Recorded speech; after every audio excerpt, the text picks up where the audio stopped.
Betapa ketinggalan zamannya bangsa ini untuk bicara tentang situasi yang sesungguhnya sedang terjadi di dunia internasional, regional, dan nasional. Betapa ketinggalannya. Ridwan di sini benar. Bahwa yang namanya pemerintah sekarang ketinggalan zaman. Kerjaan mereka adalah kerjaan lama. Ngapain? Ngadu domba.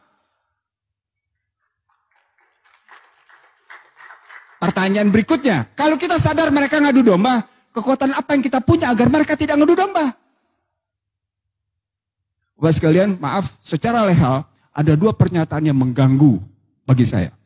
Pertama, dituangkan dalam RPJMN 2014-2019 bahwa ada kelompok yang melakukan sikap intoleran. Pertanyaan, siapa yang intoleran?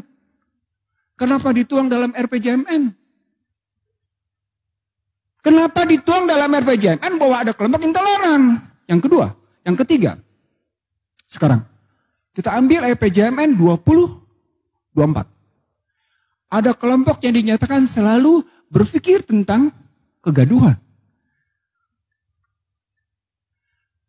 Kalau itu dilihat dalam cerita sejarah, dia lupa.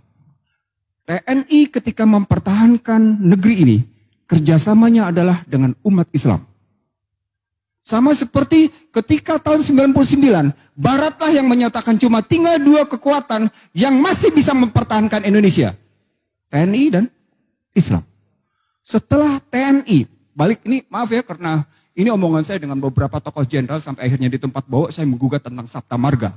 Satu-satunya sipil saya gugat Sabta Marga di tempat Prabowo Subianto karena saya begitu risaunya saya melihat situasi.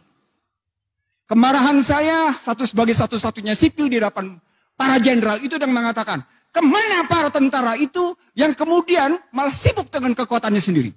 Ini beberapa jenderal bukan satu, 13 jenderal saya ingat betul. Saya bilang, Bapak sekalian, negeri ini dipertahankan oleh dua kekuatan.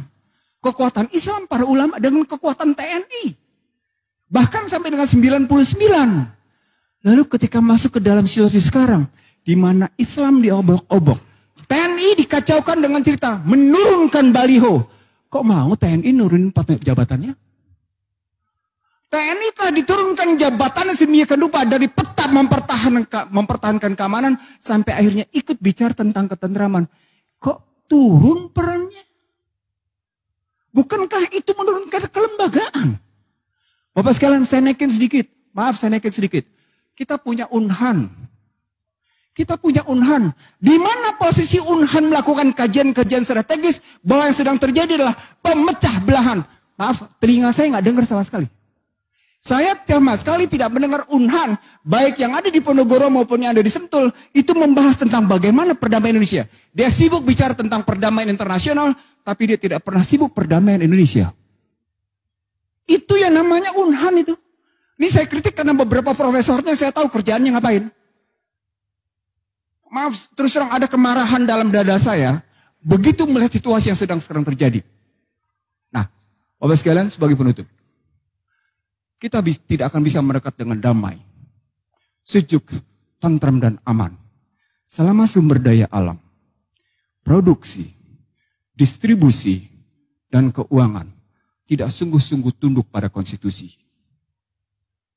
Ini ujungnya, tidak akan pernah. Termasuk soal cyber.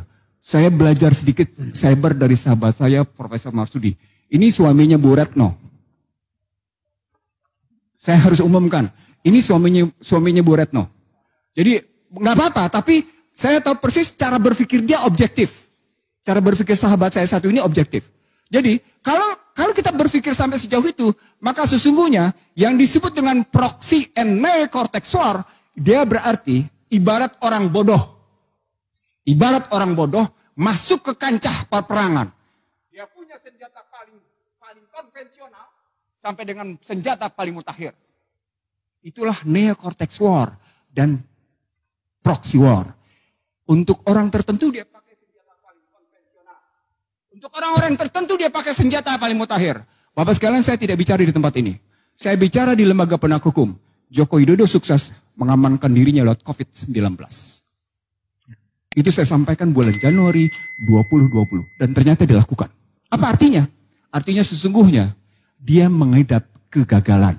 Sayangnya ketika pada Januari 2017, Rizik Muhammad Syihab mengundang untuk rekonsiliasi dan berdialog, hingga hari ini dia tolak.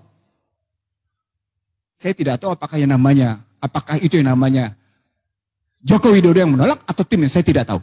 Tapi yang catatan saya, sejak yang namanya Juni 2017 hingga hari ini sesungguhnya, seorang Rizik Muhammad Syihab itu sesungguhnya, itu mengundang untuk terbuka berdialog.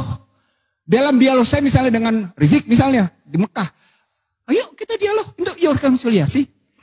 Dalam pandangan saya, itu berarti, kalau dalam buku saya menyebut ada 7 variabel, itu berarti memang ada sekelompok orang yang begitu kuat sedang mempertahankan kepentingan kelompoknya, kepentingan dirinya.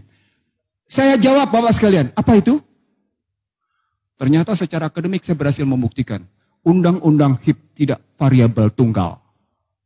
RUU tentang HIP bukan variabel tunggal. Dia punya riwayat panjang, yang kemudian nih dalam roadmap-nya, saya coba bangun roadmap-nya, terbukti. Nah, itu berarti kita masih punya tantangan. Bang Mizar, saya panggil Pak Mizar dengan abang, karena kedekatan saya dengan beliau, tadi sudah disebut. Saya ingin mengatakan, Bang, kita punya tantangan besar. Bagaimana menghentikan Ekasila ini? Jadi bukan cuma sekedar seperti Abah bilang, menjadi butir-butir tasbih, tapi salah satu tugas kita yang hadir di sini adalah menghentikan bagaimana Ekasila ditegakkan. Bagaimana ketuhanan yang Maha Esa berkeadapan itu diubah menjadi sebuah kegotong royongan.